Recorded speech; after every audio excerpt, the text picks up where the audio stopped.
Thanks, Jessica. So now it's time to welcome Murdoch to our Tech Talk webcast today. It's great to have you with us today, Murdoch. Murdoch's going to speak about his intern project, which focuses on forensic sound analysis. This is not an area that I particularly know much about, but I found it particularly interesting that in his poster abstract, Murdoch traces the birth of forensic audio analysis back to the Watergate scandal, when audio experts needed to try and recover lost audio from tapes that seem to have been intentionally recorded over with noise. So I guess this hints at some possible real-world applications for Murdoch's work, and I'm going to hand over to Murdoch now so he can show us all how he approached the problem he wanted to solve and what his results showed. So over to you, Murdoch. Thank you, Lorraine. Hi, I'm Murdoch. I was an intern this year with HPC Systems, and my project was machine learning and the forensic applications of audio analysis, which, as mentioned, is kind of a program where I would kind of give it, let's see if I can get this word here. If I would, give it a sound, and like from that, I wanted to be able to detect the room or describe the room it was recorded in. But starting out, just a quick poll. So I want to ask, if a recording was played to you from each room in your house, how well do you think that you could tell each recording apart? So imagine you had like a recording in the kitchen, a recording in your bathroom, a recording in the bedroom. How well do you think you'd be able to identify where each sound was recorded? So there'd be a poll at the bottom of the screen there for you to answer. So the abstract for this project is basically I wanted to take, like Lorraine said,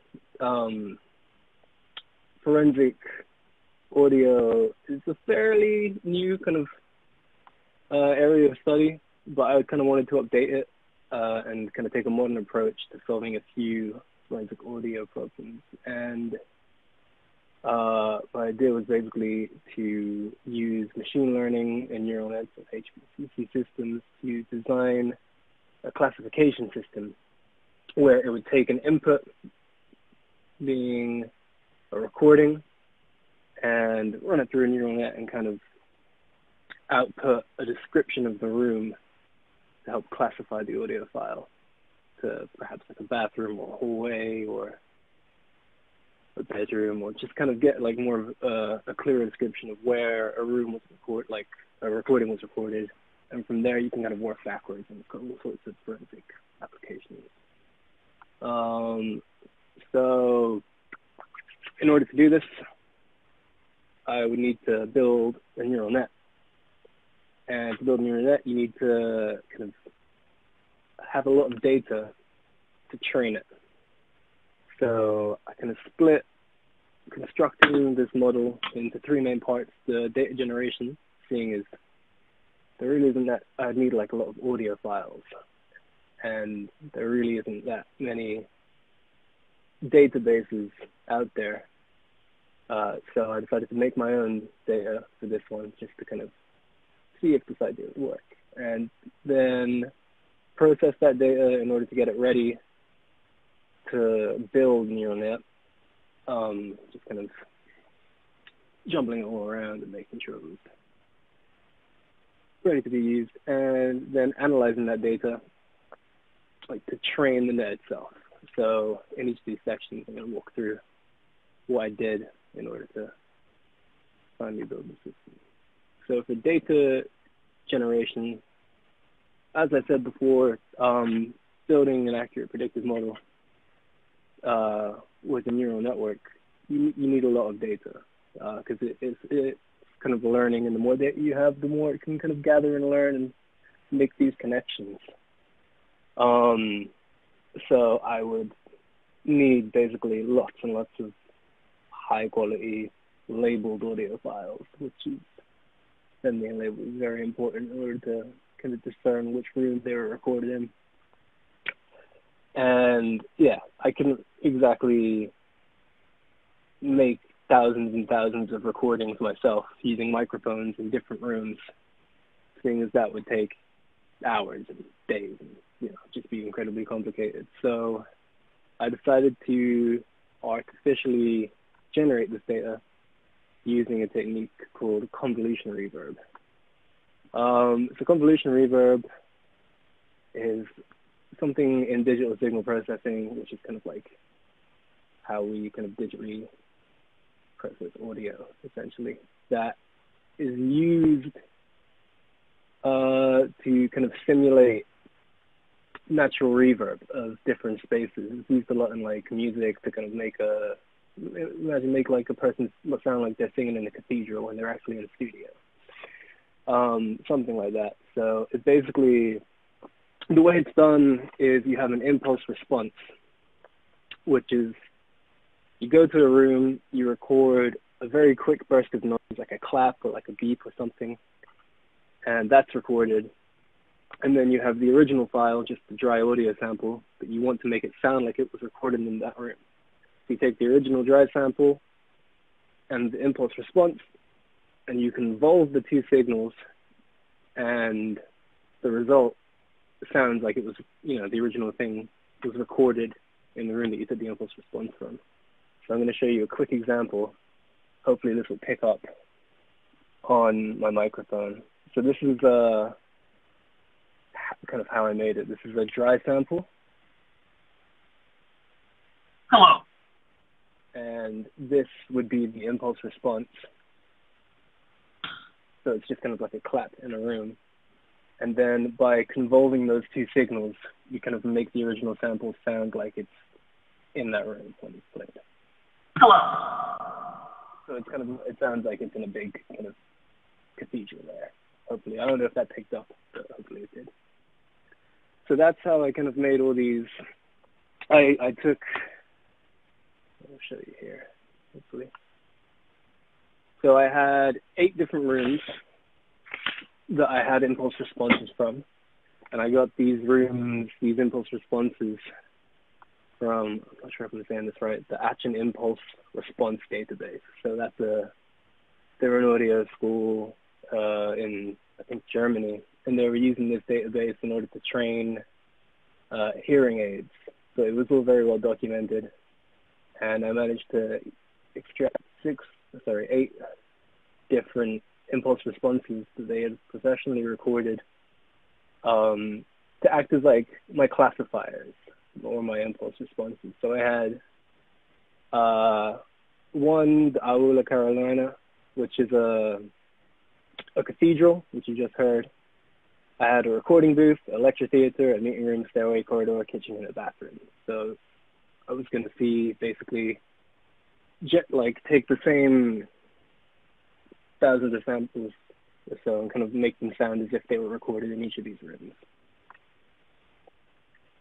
So to do that, I'd need the dry samples themselves, like that hello that was heard earlier. So to do that, I use Woget, which is a command line program that basically allows you to quickly kind of troll entire websites and mass download a lot of content from them. So I went to pacdv.com/sounds, which is a website that hosts a huge database of non-copyrighted sound files that you can use in films and movies, and then ran a wget command to download all the files with a .wav extension, which means just their audio files.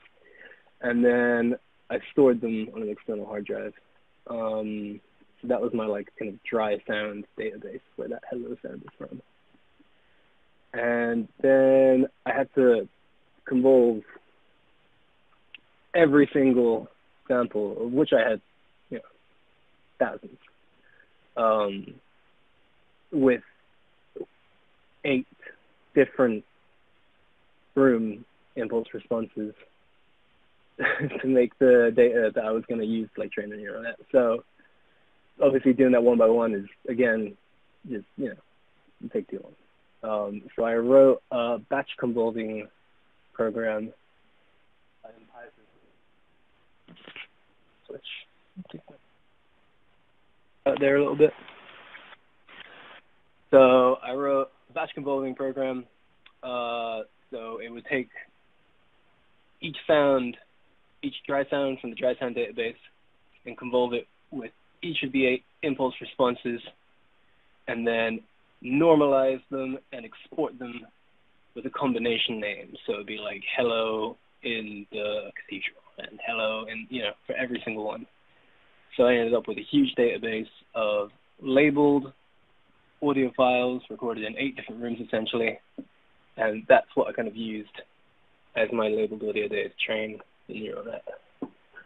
So this is a bit of a weird slide because I actually had a breakthrough towards the end where I realized that by processing these audio files and taking the cepstrum of the audio file, which is like a weird DSP thing, it actually made my neural net way more accurate and actually train a lot faster too. So I was reading some papers, namely, I think once by the same university that I got the database from, that were like tackling similar subjects, and a lot of, researchers were mentioning cepstrum, so I looked into it. And I found that like by running the kind of like raw audio files through a program that converted them and like extracted the cepstrum, it increased the accuracy by training the neural net on this data instead. It increased the accuracy greatly and dramatically decreased the amount of data that needed to be analyzed, since it could be represented in just a few numbers rather than like a big old audio file. So here's a bit more information on a cepstrum. It's like a weird thing. It's the result of taking the inverse Fourier transform of the logarithm of the estimated frequency spectrum of a signal, which sounds, it's a bit of a mouthful, but it is what it is. It's kind of, when I ran the entire database through my cepstrum maker, essentially, this is a graph that plotted like all the cepstrums that I got in the data set. So then on to the final step, which was the formatting for TensorFlow. So essentially, I was using TensorFlow to build and design the neural net. So I had all this data that I wanted to kind of build a neural net off, but first had to be formatted in order to be used effectively with TensorFlow. There's like certain kind of like ways that it processes the data. So you have to randomize the order of the samples, so it's kind of harder. So they can't just like guess using the order. It has to kind of like actually learn the difference between each room and formatting the data into just like an array. It's the right shape to be accepted by TensorFlow. So after that, I was ready to analyze the data and use it to train the neural net. So I'm just going to quickly explain what a neural net is, how it trains. So neural net is kind of like, it's a way of machine learning inspired by kind of like how the brain is organized and connections within between neurons, essentially, which is why it's called a neural net. And they can be kind of trained or learn how to complete a specific task. In this case, identifying between the 8 rooms by training on examples without being specifically programmed. They pass the data through interconnected layers. Each node has a weight assigned, and over time these weights are adjusted, and the model is trained more and more. The more like these weights adjust, you like feed it more data, and it gets more and more accurate. So using this method, you can basically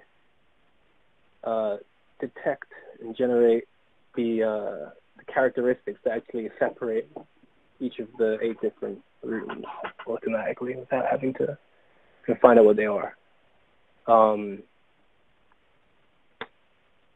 Yeah, so it was basically, after it's trained, it should be able to like give it a new sound that it wasn't trained on, and it should be able to like accurately sort this sound into the correct room it was simulated in. Here's like a quick kind of visualization. So you have the data going in here, and it's either sorted through these interconnected layers with different weights, and eventually comes out to either positive or negative. So, yeah, so then I had the data ready to use the TensorFlow, but actually building a neural net, there's lots of different ways you can do it, you know. You can change the number of layers, the number of nodes, the activation of it, the way it kind of learns. There's loads of different ways to essentially build your model. But it's kind of hard to know which is the best way until you've tried. So in order to find the more optimal neural net for this kind of analysis, I basically had to compare the results of just lots and lots of neural nets. So once I had the data there, I used a thing called TensorBoard, which is part of TensorFlow, which allows you to visualize how different neural nets train over time and compare just how accurate they are, how long they take to train, things like this. So here's like a little visual of some of the different neural nets I was testing out, and just how they perform over time. And then, you know, you can use this to find out which structures work better with your data and try and build a strong, accurate classifier. So yeah, after the optimization phase, I tried for a bit using the raw audio data, which I mentioned earlier, and then found that using the tensor data, I got much better, faster results using 3 dense layers of 128 nodes. That essentially means,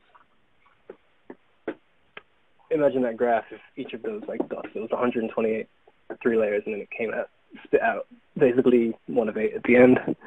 So yeah, it basically trained way quicker than the convolutional layers I was using before. And the results of these models, when I gave them a new kind of unseen sound file to classify, were incredibly promising. With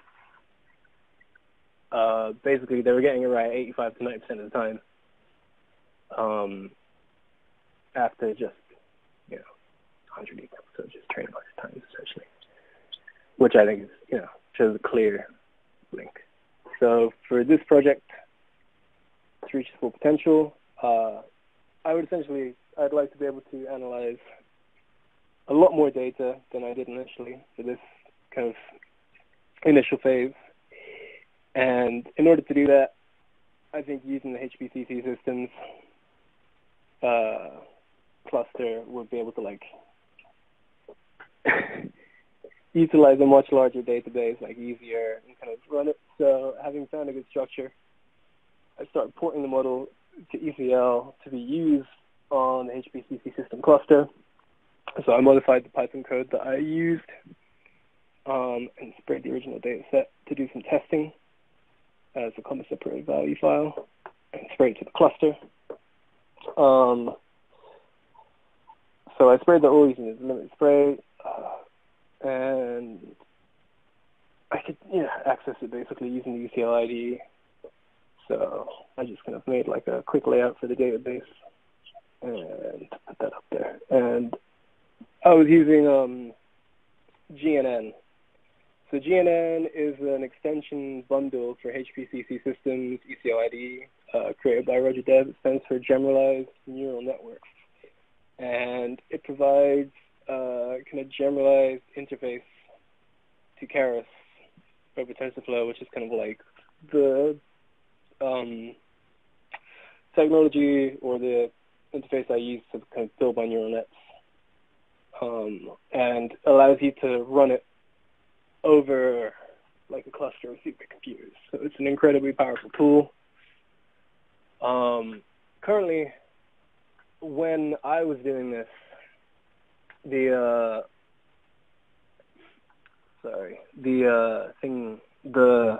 bundle was still in alpha, but now the bundle is released and it should be able to run. So anyone can kind of like get on there. There's like I'm not sure if there's a link here. There is, yeah. So if you can see, there's a link in attachments and links. It takes you to the generalized neural network bundle. So you can go check that out and download that and start using it with DCL and start using TensorFlow over the HPCC systems cluster, which is incredibly powerful. Yeah, just my final conclusions.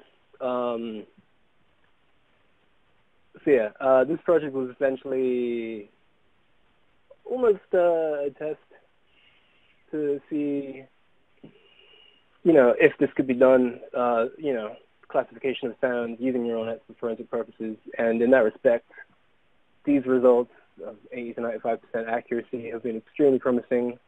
I think, it almost, certainly shows that there's a link between the spectral properties of a room, and, we can use that to classify sounds recorded in each room. If you have an impulse response, you can or not even just this method could be used almost anywhere if, with enough data and enough time put into it. I think it could be an incredibly powerful tool. And this research has provided compelling evidence for the ability of neural nets to define and utilize the connections and to create a reliable classification model.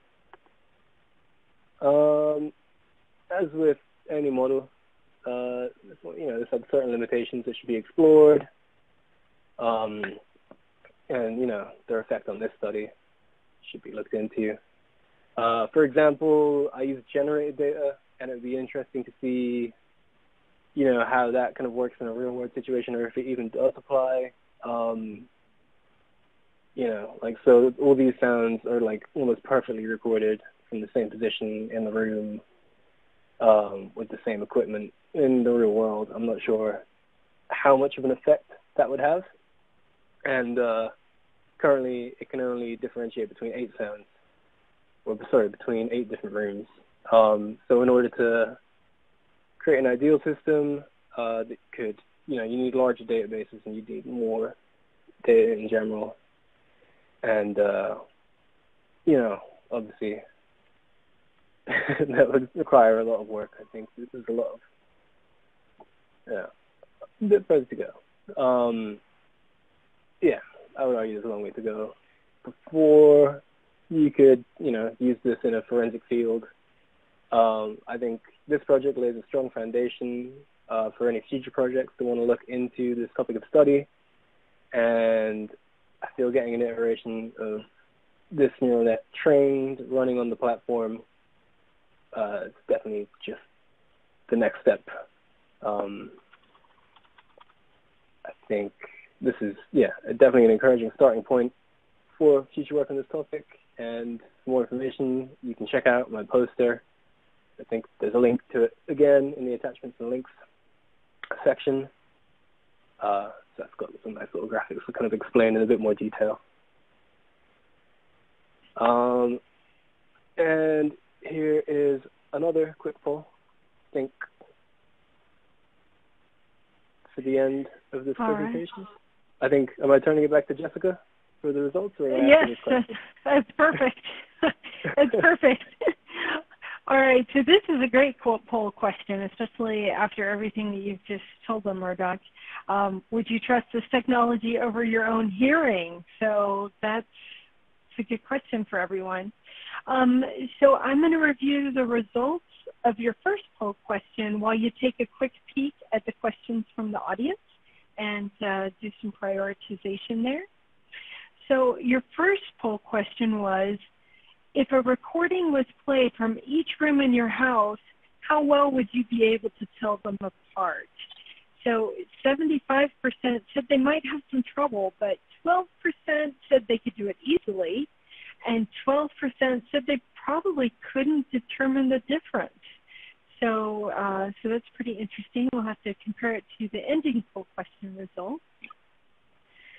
All right, so taking a quick look at our questions from the audience, the first one here is very cool use of the platform, and what are the real-world applications for this technology?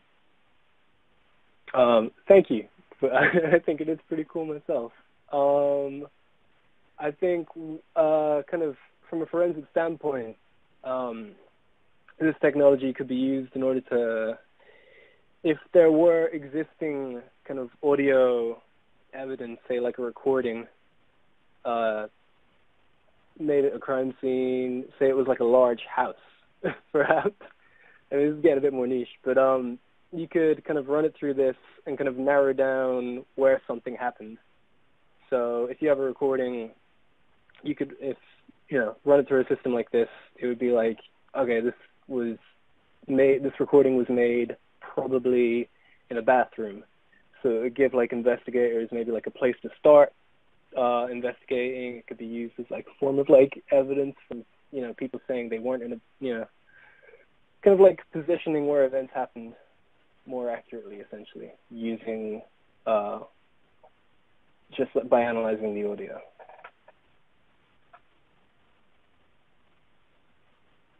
Don't know if that that answers the question. I think that was perfect. All right, so here's another question. What are the next steps for this project? Like I said, I think expanding it, at the moment there's only, it can kind of tell between 8 rooms, and these are all kind of, all the samples are like digitally created. I'd want to get like a much larger database to train the neural net on, and increase the like accuracy in the number of rooms, essentially. So it would become a more generalized system that could kind of, again, like the more data you have and the more data you analyze, the kind of more powerful a tool this thing becomes. So I think just like scaling it up and adding kind of more rooms, essentially, I think would be probably the next step. All right. And here's another question for you. How has HPCC Systems helped you realize your ideas for this project? I think HPCC Systems helped me, one, by giving me the platform to kind of like spend time researching and developing this project.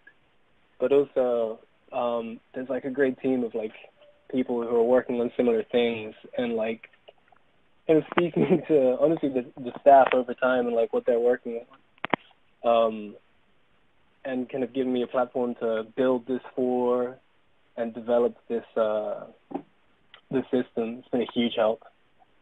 I'm sorry, the question's gone and I can't really see it there. Yeah. But yeah, I think. It looks like there's. Sorry, go on. I was going to say, it looks like there's a whole bunch of questions that are coming in. So you might want to take a peek at those real quick. If you're okay, I can ask you another one. Yeah, right. Sure, go ahead. Sure. Is there a GitHub project for this? Currently, there is not a GitHub project for this. Although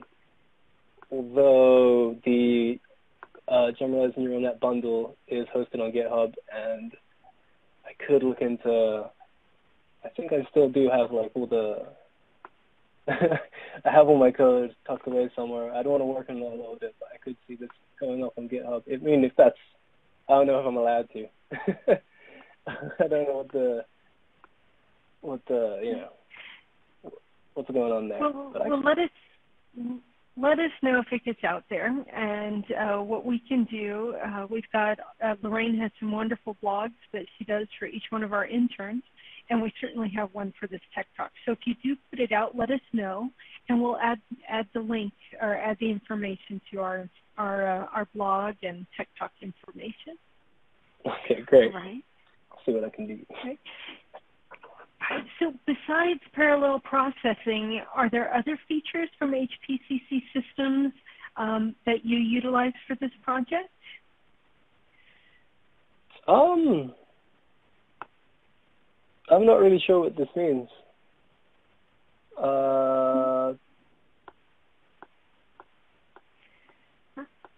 It's okay. Maybe we just think about what aspects of HPCC systems did you utilize in here, or what were the strengths of the platform that you were able to take advantage of?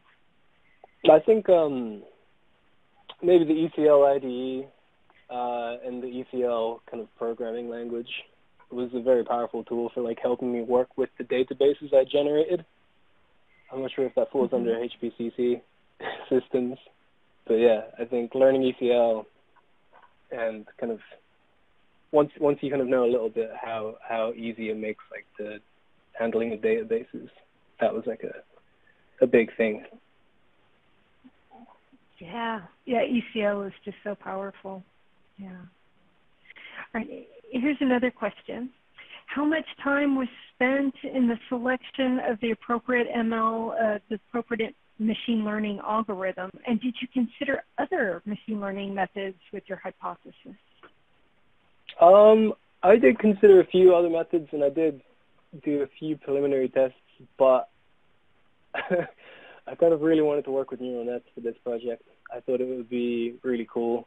But I would like to see different methods kind of used on the same data set and see if to get similar results or different results. I think it would be like a very interesting thing to look into.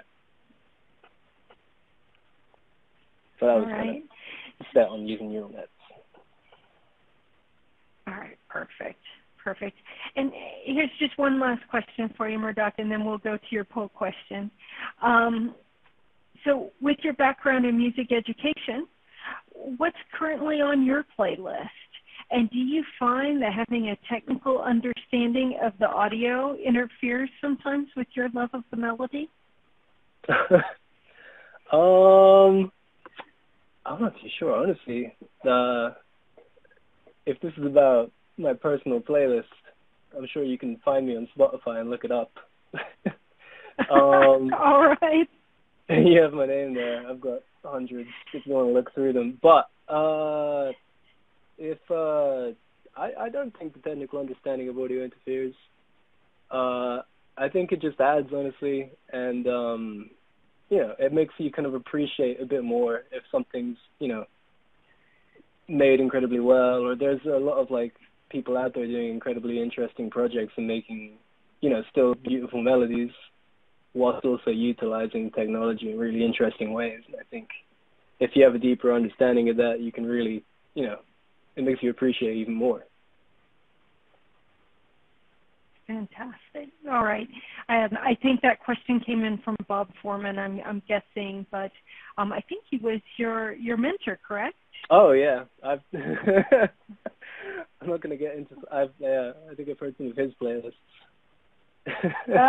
Yes. You know what? Bob's just amazing. I think Bob and Richard and Hugo and our training team are just so fantastic. But that's clearly a question from somebody who knows you well. So. Thanks, Bob. All right. So I'm going to go. Yeah, Bob's fantastic. All right. So the votes from the audience. So here we are. Would you trust this technology over your own hearing? And we actually got a lot of votes on this poll question. So I think it's interesting. We see a little shift here. So 60% of the people say that they would trust this over their own hearing. 30% said maybe, and 10% were not sure. So you've definitely got some converts here. So that's fantastic. Interesting. All right. So. Yes, definitely. So thank you so much for your time, for coming and presenting. You and LMR both had fantastic presentations and very different but very interesting topics. So we thank you for your participation in our intern program, and we thank you for coming to present to us